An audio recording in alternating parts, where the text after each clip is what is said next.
Una semana después de enterrar a mi marido, mis 3 hijos me presentaron un acuerdo de vida, sonriendo como si no tuviera otra opción más que firmar. No sabían que todavía era dueña de un rancho de 420 acres, tenía 6 millones en fideicomiso y un plan para borrar esas sonrisas de sus caras. Pero esa mañana, sentada en mi sala, mientras ellos desplegaban sus papeles sobre la mesa de roble que Roberto y yo habíamos comprado para nuestro primer aniversario, fingí ser exactamente la viuda indefensa que esperaban ver. ¿Desde dónde nos estás viendo hoy? Déjanos tu ubicación en los comentarios y dale like y suscríbete al canal. Mi nombre es Carmen Soledad Vega, tengo 62 años y hasta hace una semana pensaba que mis hijos me querían por algo más que mi cuenta bancaria. ¡Qué ingenua!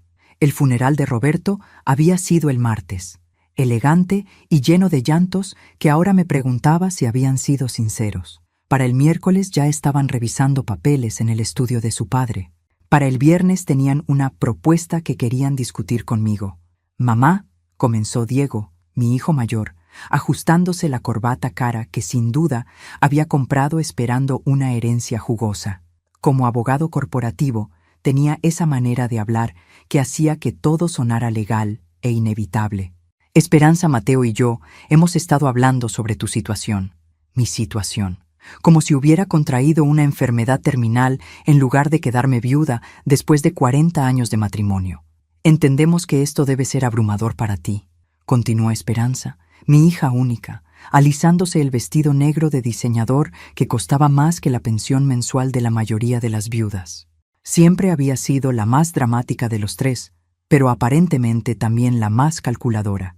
Vivir sola en esta casa enorme, manejar las finanzas, tomar decisiones importantes. Traducción: decisiones que involucren dinero que ellos querían controlar. Mateo, el bebé de la familia a los 32 años, me tomó la mano con esa sonrisa que había perfeccionado desde niño para salirse con la suya. Por eso pensamos que sería mejor si pudiéramos ayudarte de manera más estructurada. Diego abrió una carpeta inmaculadamente organizada y sacó varios documentos. Hemos consultado con un abogado especializado en planificación patrimonial para familias en transición. Familias en transición. Otro eufemismo encantador para viuda con dinero y herederos impacientes. ¿Y qué sugiere este especialista?, pregunté con la voz suave y ligeramente temblorosa que había estado practicando desde que Roberto enfermó. No era actuación completamente. Estaba temblando, pero de furia, no de miedo. Bueno, Diego sonrió más ampliamente. Lo más sensato sería establecer una administración conjunta de los bienes familiares. Un fideicomiso donde todos tengamos voz en las decisiones financieras importantes. Esperanza asintió con entusiasmo. De esa manera no tienes que preocuparte por inversiones complicadas o decisiones difíciles. Nosotros nos encargamos de todo mientras tú te concentras en recuperarte de tu pérdida. Qué considerados, qué generosos, qué transparentemente codiciosos. ¿Y esto beneficia a la familia cómo exactamente?, pregunté, fingiendo confusión mientras internamente catalogaba cada mentira que salía de sus bocas. Mateo apretó mi mano. «Mamá, sabes que te queremos y solo queremos lo mejor para ti, pero también tenemos que pensar en el futuro de toda la familia, los nietos, la universidad de los primos, la estabilidad a largo plazo. Nietos que visitaban 2 veces al año, primos que ni siquiera sabía que existían hasta hace 5 minutos. Estabilidad a largo plazo que curiosamente dependía de mi dinero. ¿Qué pasaría conmigo en este acuerdo?, pregunté, mirando los documentos como si fueran jeroglíficos egipcios. Tendrías una asignación mensual generosa, explicó Diego rápidamente. Suficiente para todos tus gastos, más un extra para cosas especiales. Y por supuesto, seguirías viviendo aquí mientras quisieras. Una asignación, en mi propia casa, con mi propio dinero. Solo necesitamos que firmes aquí. Esperanza señaló una línea al final del primer documento, y aquí, otra línea en el segundo, y aquí, una tercera en lo que parecía ser un poder legal. Tomé los papeles con manos que realmente temblaron esta vez, pero por razones que mis hijos no podían imaginar, porque lo que ellos no sabían, lo que Roberto se había asegurado de que no supieran, era que yo había estado escuchando sus conversaciones telefónicas durante meses. Lo que Roberto me había contado en su lecho de muerte, cambió todo lo que pensaba que sabía sobre mi familia y mi vida. Carmen, mi amor, me había susurrado 3 noches antes de morir, cuando los calmantes le daban momentos de lucidez entre el dolor. Hay cosas que nunca te dije, cosas que tuve que ocultar para protegerte, y para proteger lo que construimos juntos. Sus palabras habían sonado como delirios de un hombre enfermo, pero cuando me entregó una pequeña llave dorada que nunca había visto antes, supe que estaba lúcido como nunca. En mi escritorio, el cajón de abajo tiene un compartimiento secreto.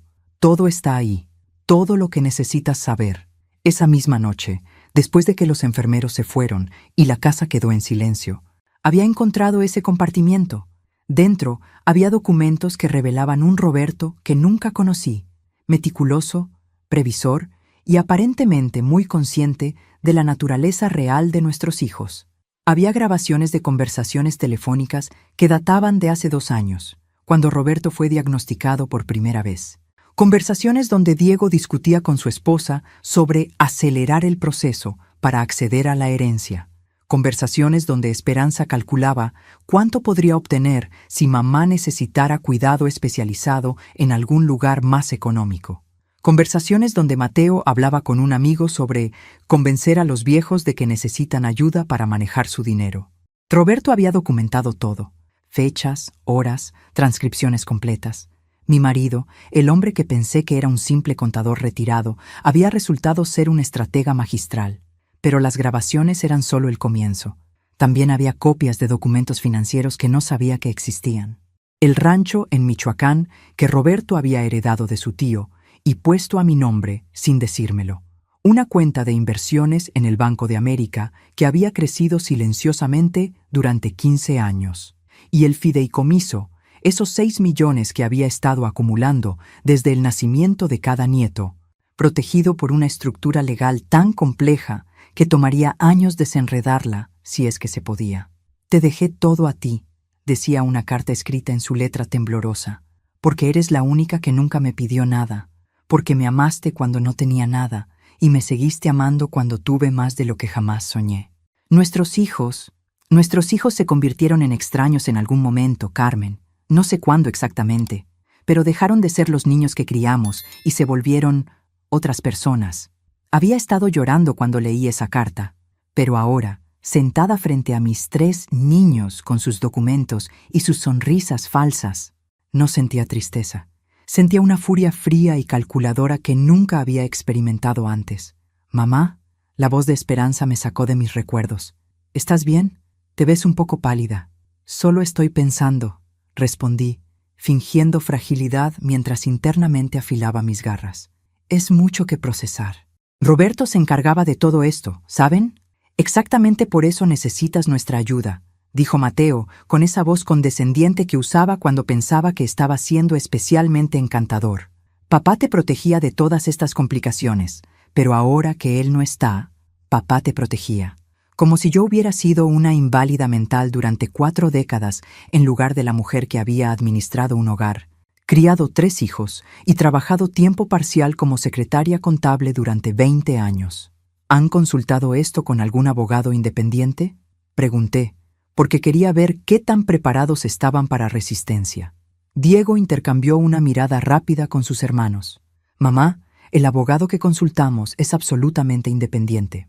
De hecho, representa específicamente los intereses de personas en tu situación. Personas en mi situación. Viudas que aparentemente necesitaban que sus hijos manejaran sus asuntos porque perder un marido equivalía automáticamente a perder la capacidad mental. ¿Y si no firmo?», pregunté suavemente. El silencio que siguió fue revelador. Esperanza fue la primera en recuperarse, forzando una risa nerviosa. «¿Por qué no querrías firmar, mamá? Solo estamos tratando de ayudarte. Solo pregunto por todas las opciones», respondí con la misma voz que había usado para mediar discusiones entre ellos cuando eran niños. Roberto siempre decía que uno nunca debe firmar nada sin entender todas las implicaciones. «Por supuesto», Diego asintió, pero pude ver la tensión en su mandíbula. «Pero en este caso, las implicaciones son muy simples. La familia se mantiene unida, los recursos se manejan profesionalmente y tú tienes seguridad sin estrés. Seguridad sin estrés. Y sin control, sin independencia, sin dignidad. Tomé la pluma que Mateo me ofrecía y la sostuve sobre la primera línea de firma. Pude ver cómo se relajaron los tres, cómo sus sonrisas se volvieron genuinas por primera vez en toda la conversación. «Saben», dije bajando la pluma sin firmar, «creo que me gustaría leer todo esto con más cuidado. Roberto siempre me decía que nunca firmara nada el mismo día que me lo presentaran. Esta vez el silencio fue menos gentil. Esa noche, después de que mis hijos se fueron con sus documentos sin firmar y sus sonrisas forzadas, encontré algo en el estudio de Roberto que lo confirmó todo. Ellos habían estado planeando esto desde mucho antes de que él muriera. Entre los papeles que Roberto había guardado, había una copia de un email enviado por Diego a sus hermanos hace 6 meses, cuando papá aún estaba en tratamiento. Necesitamos tener un plan sólido para cuando suceda lo inevitable. Había escrito mi hijo mayor con la frialdad de un analista corporativo, discutiendo la reestructuración de una empresa insolvente. Mamá no tiene experiencia manejando cantidades significativas de dinero y, francamente, tampoco la estabilidad emocional para tomar decisiones racionales. Debemos estar preparados para intervenir rápidamente. Intervenir rápidamente. Como si yo fuera una empresa en bancarrota en lugar de la mujer que había lavado su ropa, curado sus raspones y sacrificado vacaciones para pagar sus colegiaturas universitarias. Esperanza había respondido al día siguiente. Diego tiene razón. Ya he hablado con Fernando sobre la mejor estructura legal. Dice que si actuamos inmediatamente después del funeral, antes de que mamá tenga tiempo de consultar con otros asesores, podemos establecer una administración que la proteja de sí misma. Protegerme de mí misma. La mujer que había administrado el presupuesto familiar durante décadas, que había convertido un modesto sueldo de contador en una vida cómoda para toda la familia, aparentemente necesitaba protección de su propia incompetencia. Pero fue la respuesta de Mateo la que realmente me abrió los ojos. Excelente. También deberíamos considerar la conveniencia de una evaluación geriátrica independiente. Si mamá muestra signos de deterioro cognitivo relacionado con el duelo, eso fortalecería considerablemente nuestro caso legal. Una evaluación geriátrica. Deterioro cognitivo. Mi bebé, el niño que había llorado en mis brazos cada vez que tenía pesadillas, estaba planeando declararme mentalmente incompetente si no cooperaba con sus planes financieros. Me serví un vaso del whisky de Roberto y me senté en su silla de cuero, la misma donde había revisado meticulosamente nuestras finanzas cada domingo por la mañana durante 4 décadas. La ironía no se me escapó. Estaba sentada exactamente donde Roberto había descubierto que nuestros hijos se habían convertido en extraños. El teléfono sonó. Era Esperanza. «Mamá, sé que necesitas tiempo para procesar todo», comenzó con esa voz suave que usaba cuando quería algo particularmente caro durante su adolescencia. «Pero Fernando dice que mientras más esperemos para organizar las cosas, más complicadas se vuelven las implicaciones fiscales». Fernando.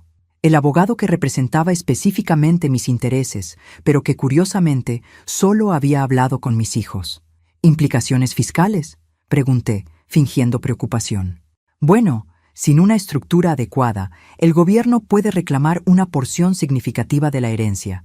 Fernando dice que es urgente establecer la protección legal antes de que termine febrero. Qué conveniente. Una fecha límite que casualmente no me daba tiempo para consultar con mis propios asesores. «Esperanza, ¿puedo preguntarte algo?», dije, tomando un sorbo del whisky y sintiendo cómo me calmaba los nervios. «Por supuesto, mamá. ¿Cuánto tiempo llevan planeando esto?». Un momento de silencio muy revelador. «¿Planeando qué? Solo queremos ayudarte. Esperanza, soy tu madre. Te cambié los pañales. Te enseñé a caminar. Te consolé cuando Jorge Mendoza no te invitó al baile de graduación. No me trates como si fuera estúpida». Otro silencio. Luego un suspiro. «Mamá, por favor, no hagas esto más difícil de lo necesario. Papá está muerto. Tú estás sola. Y nosotros somos tu familia. ¿Por qué querrías complicar las cosas cuando solo tratamos de cuidarte? Cuidarme. Como cuidaban el dinero que esperaban heredar. ¿Has hablado con tus hermanos sobre cómo dividir la administración?», pregunté casualmente. «Bueno, naturalmente habríamos discutido las responsabilidades. Diego tiene la experiencia legal, Mateo entiende de inversiones y yo puedo encargarme de la parte administrativa, cada uno con su especialidad. cada uno con su porción del pastel. ¿Y si quiero vender la casa?, pregunté. ¿Vender la casa? ¿Por qué querrías hacer eso? Esta es tu hogar, mamá. Solo pregunto hipotéticamente. ¿En el acuerdo que proponen, tendría la libertad de vender si quisiera? Una pausa más larga esta vez. Bueno, esas decisiones importantes tendrían que discutirse con toda la familia. ¿No sería prudente tomar decisiones tan grandes sin consultar? ¿Sin consultar con quién exactamente? ¿Con mis hijos que tendrían control legal sobre mis bienes? Mamá, no es control, es protección, esperanza. Dije finalmente. Déjame preguntarte algo directamente. Si yo tuviera solo 50,000 pesos en el banco y una casa hipotecada, ¿estarían ustedes aquí con carpetas llenas de documentos legales hablando de protegerme de mí misma? El silencio se extendió tanto que pensé que había colgado. Esa es una pregunta injusta, dijo finalmente. Es la única pregunta que importa, respondí. Y creo que ambas sabemos la respuesta. Colgué el teléfono y sonreí por primera vez desde el funeral. Porque esa noche había confirmado algo que Roberto había sospechado, pero que yo había resistido creer. Mis hijos no me querían, querían mi dinero. Y ahora que lo sabía con certeza, podía empezar a planear exactamente cómo iban a pagar por esa traición. Cuando Diego hizo esa llamada 2 días después, supe que era hora de actuar. Mi hijo mayor, el abogado con la corbata cara y la moral barata, había decidido escalar su estrategia. Lo supe porque su voz había cambiado. Ya no era la voz condescendiente pero relativamente paciente que había usado durante nuestra reunión familiar. Esta era su voz de tribunal, la que usaba cuando tenía prisa por ganar un caso.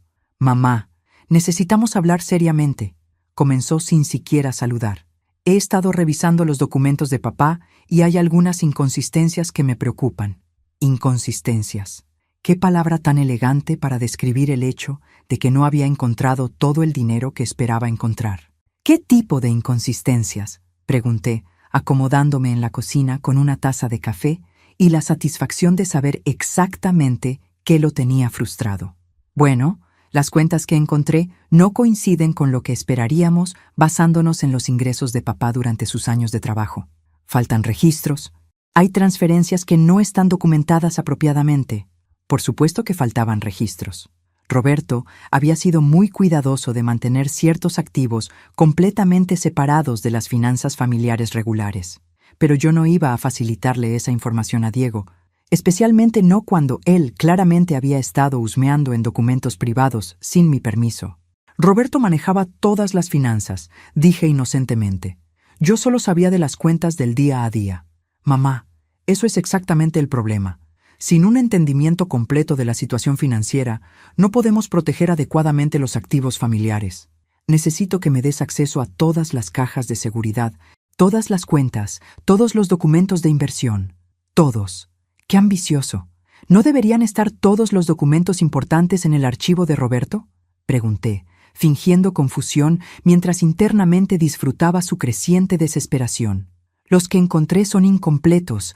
Papá era secretista con ciertas cosas, pero como su viuda, tú tienes derecho legal a acceder a todo. Solo necesito que me autorices como tu representante legal para acelerar el proceso. Ahí estaba, la verdadera razón de su llamada. No era preocupación por mi bienestar o por proteger activos familiares. Era pura y simple impaciencia por acceder a dinero que no podía encontrar por su cuenta. «Diego», dije cuidadosamente, «¿por qué siento como si me estuvieran presionando? Roberto apenas lleva muerto una semana y ustedes ya están hablando de reestructurar todo, de firmar documentos, de acceder a cajas de seguridad. No te estamos presionando, mamá. Estamos siendo responsables. Cada día que pasa sin una estructura legal adecuada es un día donde los activos están vulnerables». ¿Vulnerables a qué exactamente? Una pausa. Diego claramente no había esperado esa pregunta. Bueno, a disputas legales potenciales, a implicaciones fiscales, a decisiones financieras mal informadas. Decisiones financieras mal informadas. Como si yo hubiera estado tomando esas decisiones exitosamente durante décadas antes de que él naciera. ¿Y si contrato mi propio abogado para que revise todo esto?, pregunté casualmente. Otra pausa, más larga esta vez. «Por supuesto que puedes hacer eso», dijo finalmente, pero su tono había cambiado. Aunque Fernando realmente es un especialista en este tipo de situaciones. Contratar múltiples asesores legales podría complicar innecesariamente el proceso. Complicar el proceso. Traducción. Hacer más difícil que ellos tomaran control rápidamente. Diego, déjame preguntarte algo, dije, decidiendo probar sus límites. ¿Qué pasa si simplemente decido no hacer nada? ¿Si dejo las cosas exactamente como están? Mamá, eso no sería prudente. Pero es mi opción, ¿verdad? Legalmente hablando. Un silencio muy largo. Cuando Diego finalmente respondió, su voz había adquirido un filo que nunca había usado conmigo antes. Técnicamente, sí. Pero mamá, si empiezas a tomar decisiones irracionales, si muestras signos de no estar manejando apropiadamente tus responsabilidades... ¿Qué? Interrumpí. ¿Qué pasaría entonces, Diego? Bueno, en casos donde hay preocupaciones legítimas sobre la capacidad de una persona para manejar asuntos financieros complejos, existen procedimientos legales. Ahí estaba. La amenaza que había estado esperando desde que leí ese email donde hablaba de evaluaciones geriátricas. ¿Me estás amenazando con declararme mentalmente incompetente? Pregunté directamente. No es una amenaza, mamá. Es una realidad legal. Si alguien demuestra incapacidad para tomar decisiones financieras racionales, la Corte puede intervenir para proteger sus intereses. ¿Y quién determinaría si mis decisiones son racionales? Bueno, profesionales médicos independientes, por supuesto, y la familia inmediata tendría que testificar sobre comportamientos preocupantes. La familia inmediata.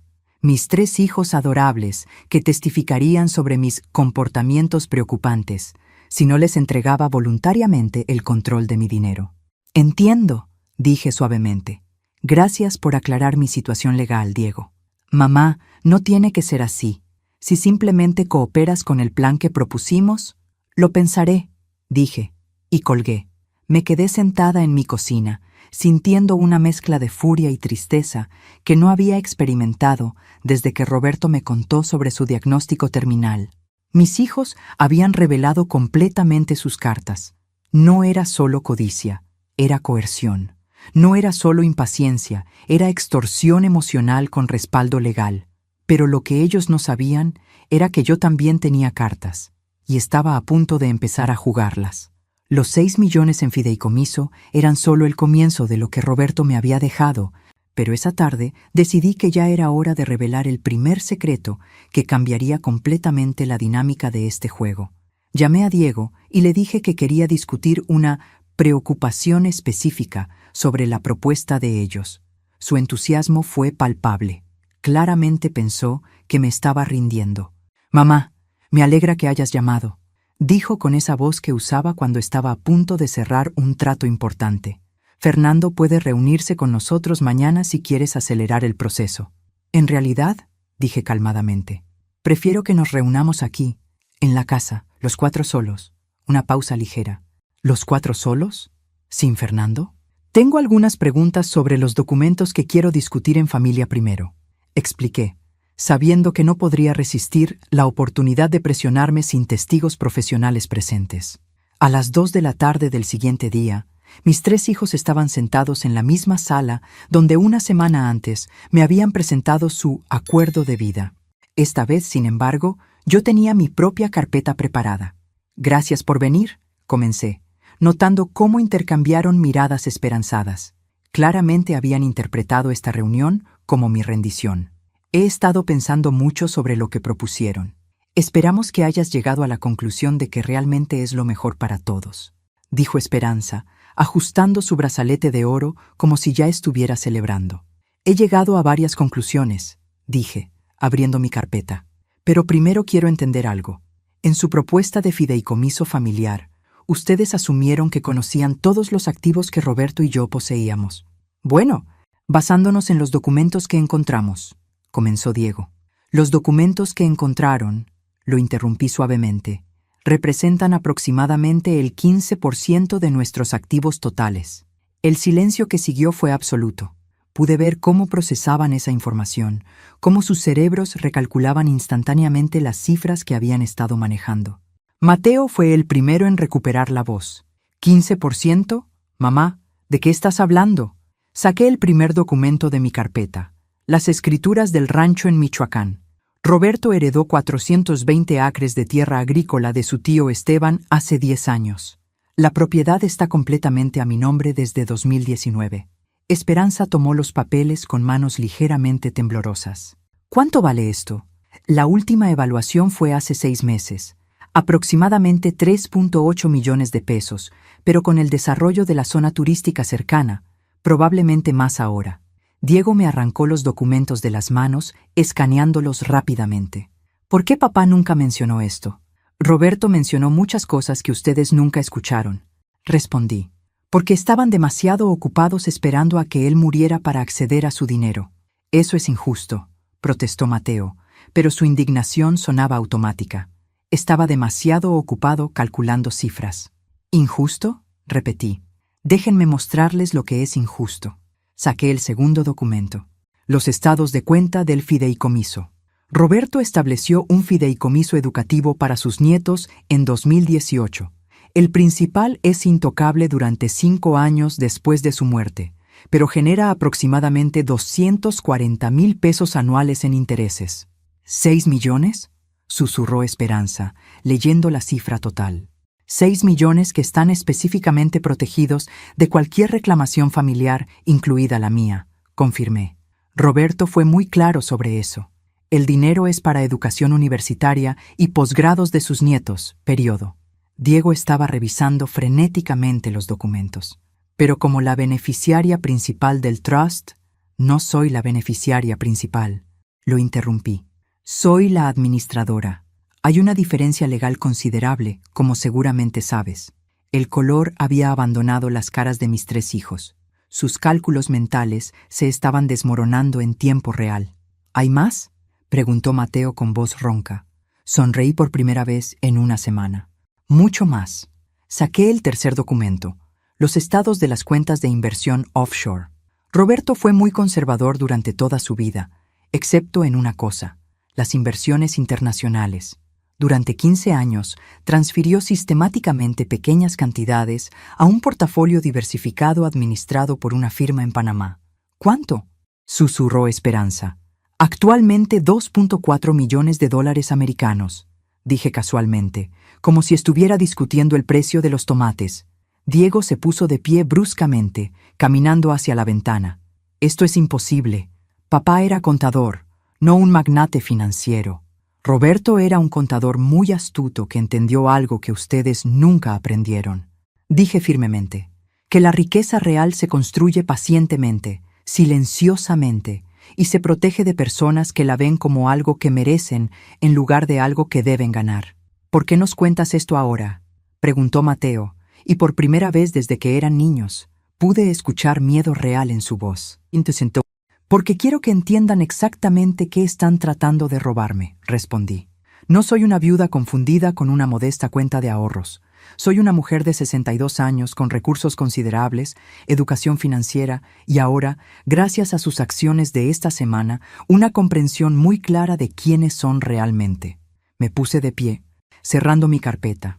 Su propuesta de administración conjunta habría requerido que yo entregara control sobre aproximadamente 12 millones de pesos en activos líquidos y propiedades, todo para recibir una asignación mensual generosa de mi propio dinero.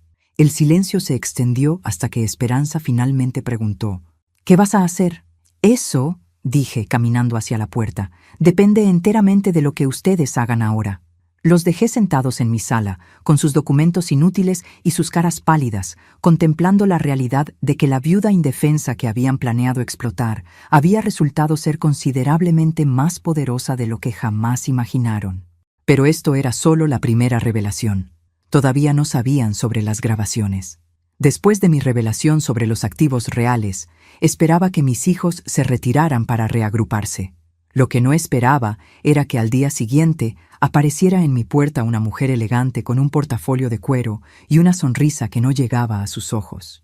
Se presentó como la doctora Patricia Salinas, especialista en evaluaciones cognitivas geriátricas, y había venido por solicitud de la familia preocupada por mi bienestar.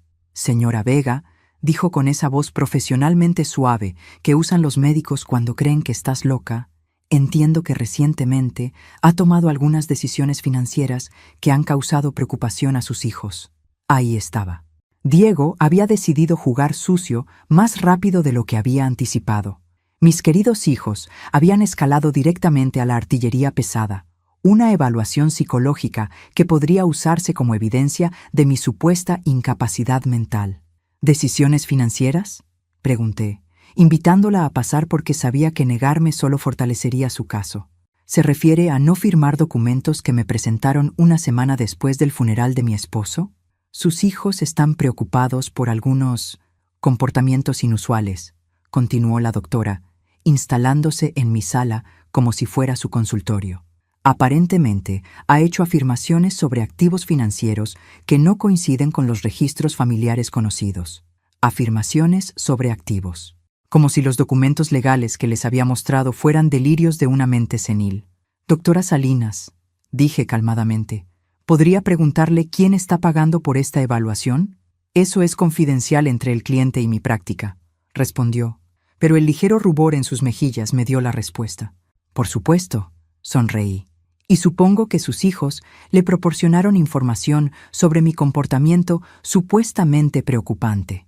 Las familias a menudo son las primeras en notar signos de deterioro cognitivo, dijo, abriendo su portafolio y sacando formularios, especialmente después de un trauma significativo como perder un cónyuge. ¡Qué conveniente!, murmuré, pero lo suficientemente alto para que lo escuchara. Durante la siguiente hora, la doctora Salinas me sometió a una serie de preguntas diseñadas para evaluar mi estado mental. Algunas eran estándar, fechas, ubicación, memoria reciente. Otras eran claramente dirigidas hacia mi competencia financiera. ¿Entendía yo las implicaciones de las decisiones de inversión? ¿Era capaz de evaluar riesgos complejos? ¿Tenía antecedentes de paranoia sobre las motivaciones de los miembros de la familia? Esa última pregunta me hizo reír. Doctora, ¿es paranoia cuando tienes evidencia documentada de que tus hijos han estado planeando tomar control de tus finanzas desde antes de que muriera tu esposo? ¿Evidencia documentada?, preguntó levantando la mirada de sus notas. ¿Le gustaría verla? Su expresión cambió sutilmente. Claramente Diego no le había mencionado que yo tenía pruebas de sus planes. Señora Vega, a veces el duelo puede hacernos interpretar acciones normales de preocupación familiar como conspiración.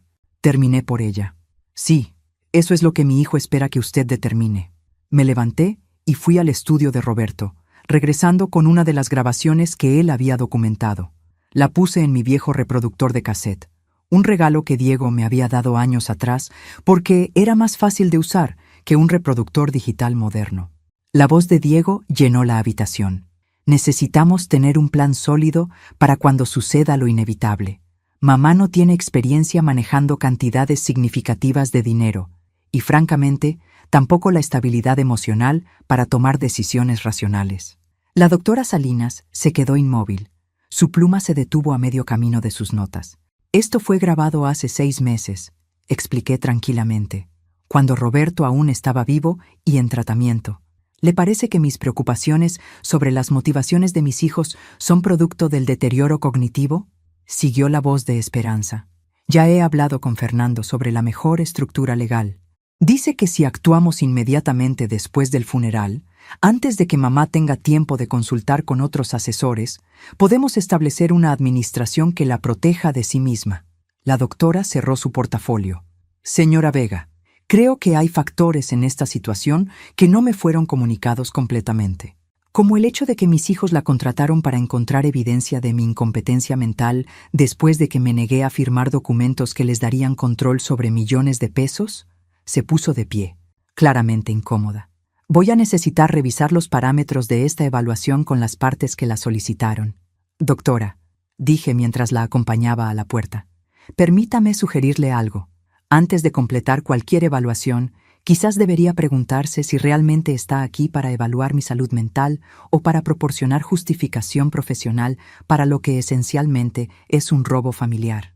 Después de que se fuera, me quedé de pie en mi sala, sintiendo una mezcla de furia y determinación que me recordó exactamente por qué Roberto había sido tan meticuloso en documentar todo. Mis hijos no solo querían mi dinero, Estaban dispuestos a destruir mi reputación y mi autonomía para conseguirlo, pero acababan de cometer un error crucial. Habían subestimado exactamente cuánta evidencia tenía contra ellos, y más importante, habían revelado que estaban dispuestos a llegar tan lejos como fuera necesario. Era hora de mostrarles hasta dónde estaba dispuesta a llegar yo. Esa noche, llamé a mi sobrino Carlos, hijo de mi hermana menor, quien trabajaba como investigador privado en la Ciudad de México. Carlos había sido siempre el más inteligente de la siguiente generación, y a diferencia de mis propios hijos, nunca había mostrado interés en mi dinero porque tenía el suyo propio. «Tía Carmen», dijo después de que le expliqué la situación, «lo que me cuentas suena a extorsión familiar. ¿Tienes todas las grabaciones digitalizadas?» Roberto las tenía en cassettes. «Pero puedo convertirlas. Hazlo inmediatamente. Y quiero que me envíes toda la documentación sobre la evaluación psicológica. Si puedo probar que fue solicitada de mala fe, esos resultados no solo serían inválidos, sino que podrían ser evidencia de abuso financiero de ancianos». Abuso financiero de ancianos. Una frase que nunca pensé que se aplicaría a mi situación, especialmente viniendo de mis propios hijos. «¿Qué más necesitas?», pregunté. «Acceso a los registros telefónicos de los últimos 6 meses, si los tienes. Y quiero investigar a este Fernando que mencionas. Un abogado ético no habría redactado esos documentos sin haberte representado directamente». Carlos era eficiente. Para el viernes ya tenía un dossier preliminar sobre Fernando Maldonado, el abogado que supuestamente representaba mis intereses. Lo que había encontrado era revelador. Fernando se especializaba en casos de conservaduría y había sido sancionado 2 veces por la barra de abogados por conflictos de interés no divulgados. Pero lo más interesante era que Fernando no trabajaba solo. Tenía un socio, Germán Ruiz, que dirigía un servicio de evaluación psicológica que incluía a la doctora Patricia Salinas. Era una operación coordinada. El abogado identificaba familias con ancianos adinerados. El psicólogo proporcionaba evaluaciones que respaldaban las peticiones de conservaduría, y ambos se beneficiaban de los honorarios legales que seguían. «Tía», me dijo Carlos cuando me explicó todo esto, «tus hijos no solo están intentando robarte, se han asociado con profesionales que hacen de esto un negocio regular». Esa información cambió completamente mi perspectiva sobre la situación. Esto no era solo codicia familiar. Era una operación semicriminal que había elegido a mi familia como objetivo, porque mis hijos habían demostrado ser suficientemente codiciosos como para cooperar. El lunes por la mañana, Diego llamó para informarme que Fernando quería reunirse conmigo para aclarar algunos malentendidos sobre la evaluación psicológica. Su tono era diferente, más formal, más cuidadoso. Claramente la doctora Salinas les había reportado que yo tenía más información de la que esperaban. «Diego», dije, «antes de que nos reunamos con Fernando, creo que deberías saber algo». «¿Qué cosa, mamá?» «He contratado mi propio abogado y mi propio investigador privado». Un silencio muy largo. «¿Por qué harías eso?» «Porque cuando tu propia familia intenta robarte, necesitas protección profesional», respondí simple y directamente. «Mamá, nadie está tratando de robarte. Diego, tengo grabaciones de ustedes planeando esto desde hace meses. Tengo documentación de que Fernando ha sido sancionado por conducta no ética. Y tengo evidencia de que la doctora que enviaron trabaja regularmente con Fernando en esquemas de conservaduría fraudulenta». El silencio esta vez fue absoluto. «¿Grabaciones?», finalmente susurró. «Tu padre documentó todo, Diego. Cada conversación telefónica donde ustedes discutían cómo manejar a la vieja tonta después de su muerte. Cada plan para declararme incompetente. Cada esquema para acceder rápidamente a la herencia. Eso es imposible. ¿Quieres que reproduzca la conversación donde Mateo sugiere que necesito una evaluación geriátrica para fortalecer su caso legal? ¿O prefieres la parte donde tú calculas cuánto dinero podrías acceder si me declaran incapaz?» Diego colgó sin responder. 20 minutos después, mi teléfono sonó. Era Esperanza, y por primera vez en años sonaba genuinamente asustada. «Mamá, necesitamos hablar. Todos nosotros, sin abogados, sin doctores, sin nadie más». «¿Por qué?», pregunté, aunque ya conocía la respuesta. «Porque, si realmente tienes lo que dices que tienes, Necesitamos encontrar una manera de arreglar esto antes de que se salga de control. Antes de que se salga de control. Como si el control no hubiera estado en mis manos desde el momento en que Roberto me entregó esa pequeña llave dorada. Muy bien, dije finalmente. Mañana a las 3. ¿Aquí? ¿Y Esperanza? Sí, esta vez ustedes van a escuchar. La reunión del martes fue diferente a todas las conversaciones que había tenido con mis hijos en décadas. Llegaron puntuales, sobrios y sin las carpetas llenas de documentos legales. Por primera vez desde el funeral de Roberto, parecían recordar que yo era su madre, no una marca en su lista de tareas financieras. Diego se sentó en el borde del sofá, con las manos entrelazadas como un estudiante llamado a la oficina del director. Mamá, antes de que comiences, quiero que sepas que nunca quisimos lastimarte. ¿Nunca quisieron lastimarme? Repetí lentamente. Diego, contrataron a una psicóloga para que me declarara mentalmente incompetente. Eso fue un error, intervino Mateo rápidamente. Fernando nos sugirió que era una precaución estándar. Fernando, dije, sacando el dossier que Carlos había preparado, ha sido sancionado 2 veces por conflictos de interés. Su socio dirige un servicio de evaluación psicológica que se especializa en proporcionar diagnósticos que respaldan peticiones de conservaduría. ¿Realmente van a pretender que no sabían que los estaban usando en una estafa profesional? Esperanza se puso pálida. No sabíamos sobre las sanciones, pero sabían que estaban intentando declararme incapaz para acceder a dinero que no podían encontrar por otros medios. Interrumpí. Eso no requiere un abogado corrupto, Esperanza. Eso solo requiere hijos corruptos. El silencio que siguió fue denso, con el peso de décadas de relación familiar que se estaban redefiniendo en tiempo real. ¿Qué quieres que hagamos?, preguntó finalmente Diego. Quiero que entiendan exactamente lo que casi lograron destruir, dije, levantándome para ir al estudio de Roberto. Regresé con una caja que contenía todas las grabaciones, todos los documentos financieros y algo que no habían visto antes. Cartas escritas a mano por Roberto durante sus últimos meses de vida. Estas son las últimas cartas que su padre escribió, dije, sacando la primera. Una para cada uno de ustedes. Iban a ser entregadas después de mi muerte, junto con porciones específicas de la herencia que él había designado para cada familia. Vi cómo sus expresiones cambiaron al procesar la implicación. Roberto había planeado dejarles dinero, pero no de la manera que habían esperado. ¿Herencia para nosotros?, susurró Mateo. 500,000 pesos para cada uno, confirmé. Dinero que Roberto específicamente reservó para sus hijos adultos, separado de los activos principales que me dejó para mi propia seguridad financiera. Esperanza comenzó a llorar. ¿Papá nos iba a dejar dinero de todos modos? Pero solo si yo determinaba que habían demostrado respeto tanto por él como por mí durante su enfermedad y después de su muerte. Continué. Roberto me dio completa discreción sobre cuándo y cómo distribuir esos fondos. ¿Y ahora?, preguntó Diego con voz ronca. Saqué la carta que Roberto había escrito específicamente para esta situación. Una carta que había titulado «Si nuestros hijos se revelan como extraños». Carmen, leí en voz alta, «Si estás leyendo esta carta, significa que nuestros hijos han confirmado mis peores temores sobre quiénes se han convertido. En ese caso, tienes mi bendición completa para usar los fondos que reservé para ellos de la manera que consideres más apropiada, preferiblemente de una manera que les enseñe el valor de lo que han perdido por su codicia». Las lágrimas de Esperanza se habían convertido en sollozos silenciosos. Mateo tenía la cara enterrada en las manos. Diego simplemente me miraba con una expresión de horror creciente. 1,5 millones de pesos, dije suavemente.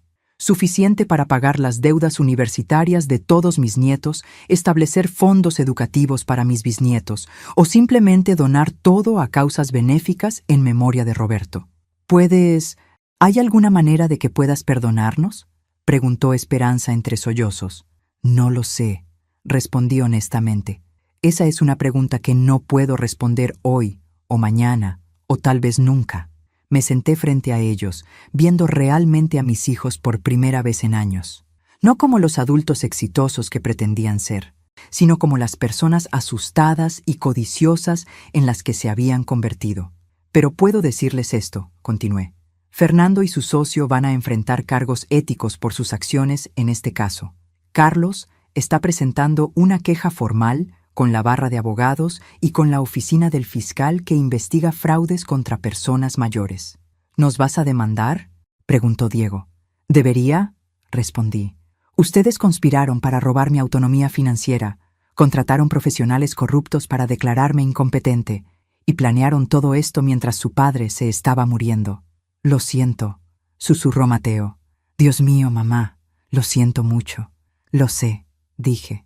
Y esa es la única razón por la que no estoy llamando a la policía ahora mismo. Los dejé llorando en mi sala mientras yo me retiré a la cocina para prepararme té, porque por primera vez desde el funeral de Roberto sentía que tal vez, eventualmente, podría haber una manera de reconstruir algo de lo que habíamos perdido.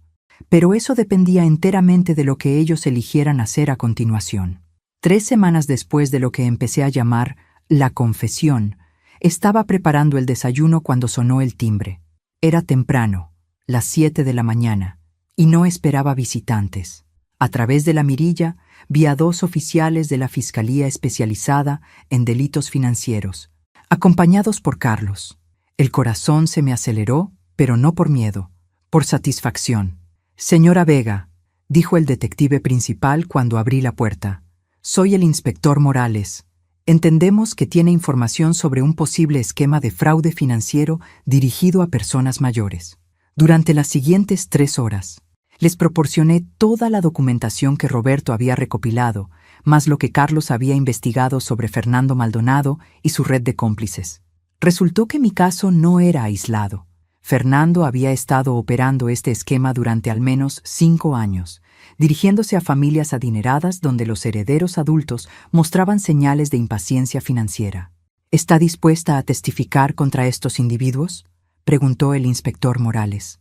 Por supuesto, respondí sin hesitar, pero quiero que entiendan que mis hijos fueron víctimas tanto como yo.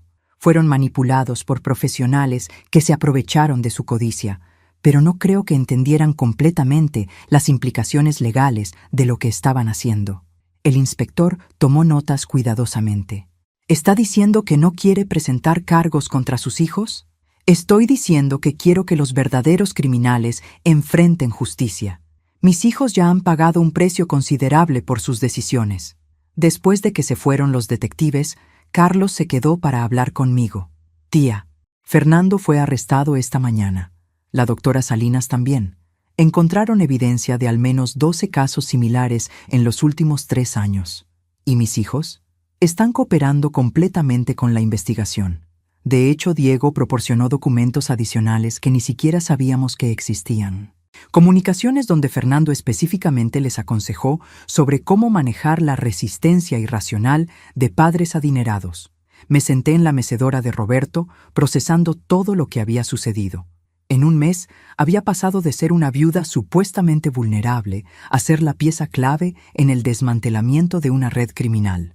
No era exactamente como había planeado pasar mis primeros meses de viudez. Carlos, dije finalmente, hay algo más que necesitas saber. Fui al estudio de Roberto y regresé con el último secreto que él me había dejado. Una carta sellada marcada como «Solo si Carmen decide perdonar». Tu tío fue más calculador de lo que cualquiera de nosotros pensó, dije, abriendo la carta por primera vez. Dentro había instrucciones para transferir los 1.5 millones de pesos originalmente designados para mis hijos a un fideicomiso específico que él había establecido, pero solo si yo determinaba que habían aprendido de sus errores. Pero había una condición adicional que me sorprendió. Mis hijos tendrían que trabajar para ganar acceso a esos fondos. No como una herencia automática, sino como empleados en una fundación benéfica que Roberto había establecido secretamente para ayudar a personas mayores víctimas de abuso financiero. ¿Una fundación?, preguntó Carlos, leyendo sobre mi hombro. Roberto estableció una organización sin fines de lucro hace 2 años, expliqué. La Fundación Roberto Vega para la Protección de Adultos Mayores. Yo soy la presidente del consejo, pero necesito personal operativo. Carlos empezó a reír. Tu esposo los condenó a trabajar para la misma causa que habían violado, solo si demuestran que merecen la oportunidad. Corregí. Y solo por salarios normales, no como herederos privilegiados. Esa tarde llamé a mis 3 hijos y les dije que vinieran a cenar. Cuando llegaron, noté inmediatamente el cambio en su comportamiento. Ya no había aire de entitled expectation. Se movían y hablaban como personas que habían perdido algo valioso y no estaban seguras de poder recuperarlo. Tengo una propuesta. Comencé después de servirles el platillo favorito de Roberto, mole poblano que había tardado todo el día en preparar. No es una oferta, no es negociable, es una oportunidad y es la única que van a recibir. Les expliqué sobre la fundación, sobre los trabajos disponibles y sobre la posibilidad de ganar eventualmente acceso a los fondos que su padre había reservado para ellos. ¿Trabajos?, preguntó Mateo, confundido. Trabajos reales, con salarios reales, ayudando a personas que han sido victimizadas exactamente como ustedes intentaron victimizarme, confirmé.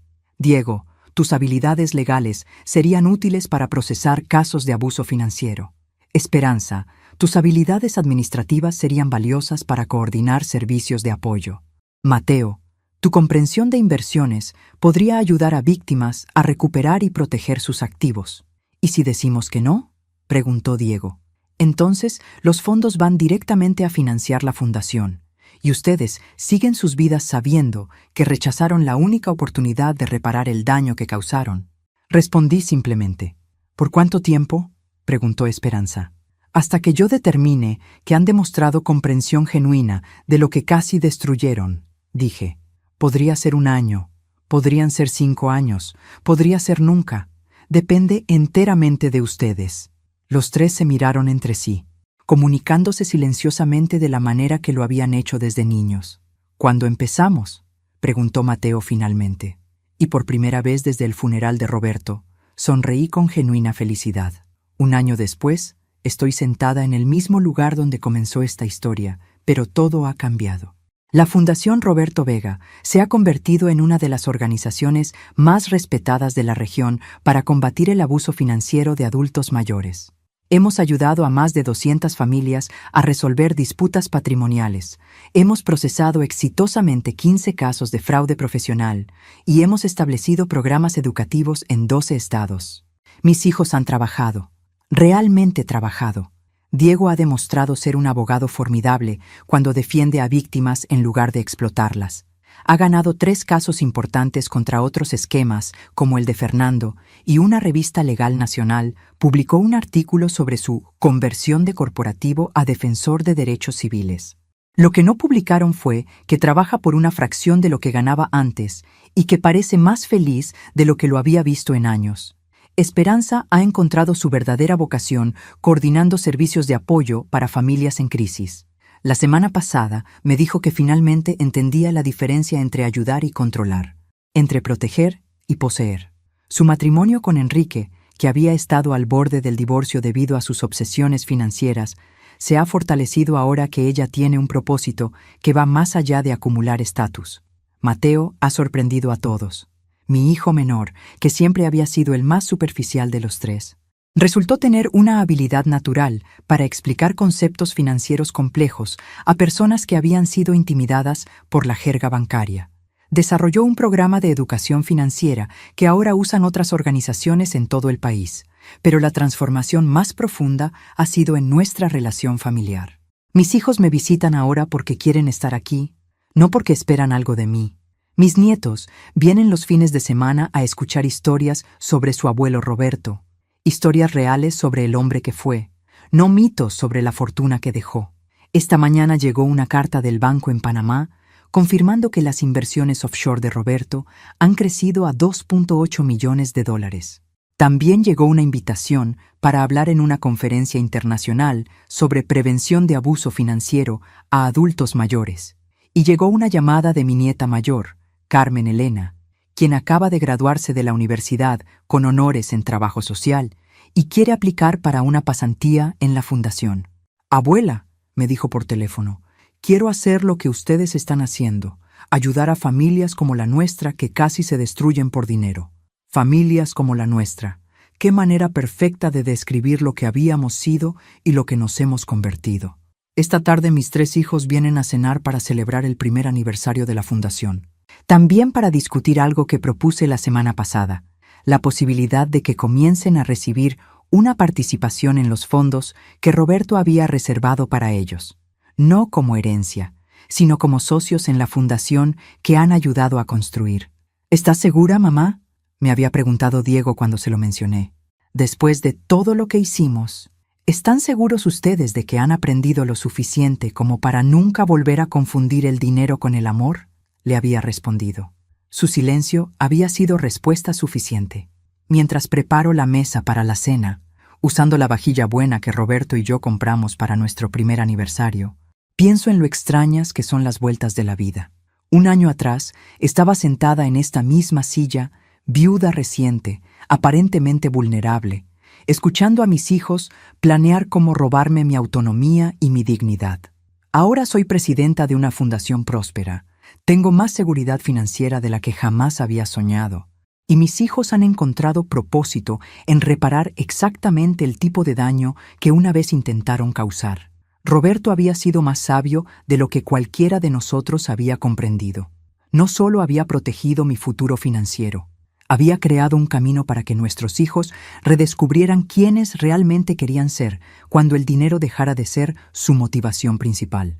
Esta noche, cuando brindemos por el primer año de la fundación, estaremos brindando por algo más grande, por segunda oportunidades, por familias que se curan y por el legado de un hombre que me amó lo suficiente como para asegurarse de que yo tuviera exactamente lo que necesitaba para sobrevivir cualquier tormenta, incluyendo la tormenta que nuestros propios hijos habían tratado de crear. Mi teléfono suena. Es Diego, llamando para confirmar que vienen a cenar. «Mamá», dice, y su voz tiene una calidez que no había escuchado en años. «¿Necesitas que traigamos algo?» «Solo traigan a ustedes mismos», respondo. Eso es lo único que he querido siempre. Y por primera vez en décadas, sé que es verdad para todos nosotros. El sol se está poniendo sobre el jardín que Roberto y yo plantamos juntos hace 30 años. Los rosales están floreciendo, la fuente que él instaló está cantando suavemente, y la casa que una vez estuvo llena de tensión y codicia está ahora llena de la promesa de algo mejor. Mañana empiezo a escribir mis memorias, no solo sobre este último año, sino sobre toda la vida que Roberto y yo construimos juntos, sobre los errores que cometimos como padres y sobre cómo el amor a veces tiene que ser lo suficientemente fuerte como para permitir que las personas que más queremos aprendan las lecciones más difíciles. Pero esta noche simplemente voy a cenar con mis hijos y a disfrutar el milagro de tener una familia que ha aprendido a valorar las cosas correctas. Gracias por acompañarme en esta historia. Espero que les haya recordado que nunca es demasiado tarde para que las familias se curen, que el dinero nunca debe ser más importante que el respeto, y que a veces las victorias más dulces vienen de ayudar a otros a encontrar su camino de vuelta a casa.